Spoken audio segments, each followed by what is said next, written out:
கும்பகோணம் அருகே நீலத்தநல்லூரில் பள்ளி கல்லூரி மாணவர்கள் பயன்பெறும் வகையில் சிறப்பு புதிய பேருந்து வழித்தடத்தை சட்டமன்ற உறுப்பினர் இன்று தொடங்கி வைத்தார். கும்பகோணம் அருகே நீலத்தநல்லூர் பகுதியில் இருந்து தினமும் 100க்கும் மேற்பட்ட பள்ளி மற்றும் கல்லூரி மாணவர்கள் கும்பகோணத்தில் உள்ள பள்ளி மற்றும் கல்லூரியில் படித்து வருகின்றனர்.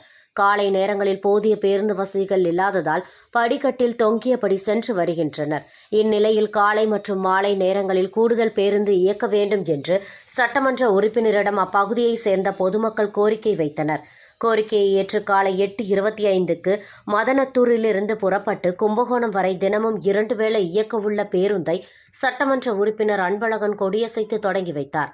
இந்நிகழ்ச்சியில் அரசு போக்குவரத்து கழக பொது மேலாளர் ஸ்ரீதரன், வணிக உதவி மேலாளர் தமிழ்ச்செல்வன், கிளை மேலாளர் சதீஷ், ஒன்றிய செயலாளர்கள் கணேசன், சுதாகர், முன்னாள் ஒன்றிய பெருந்தலைவர் செல்வராஜ், ஒன்றிய துணை செயலாளர்கள் நேரு, ஜெயந்தி, தேவேந்திரன், நீலத்தநல்லூர் ஊராட்சி மன்ற தலைவர் மரகதம் கோவிந்தராஜ், மாவட்ட பிரதிநிதிகள் இஸ்ரோல், சுரேஷ், பகுதி செயலாளர்கள் ராஜா, மகாமூர்த்தி, சோழபுரம் பேரூராட்சி தலைவர் கமலா செல்வமணி, முன்னாள் ஊராட்சி மன்ற தலைவர் மாதவி, ராஜேந்திரன், மதனத்தூர் முன்னாள் ஊராட்சி மன்ற தலைவர் ராமதுரை, குமரன்குடி ஊராட்சி மன்ற தலைவர் சங்கர் மற்றும் நிர்வாகிகள், பொறுப்பாளர்கள் உள்ளிட்ட ஏராளமானோர் கலந்து கொண்டனர்.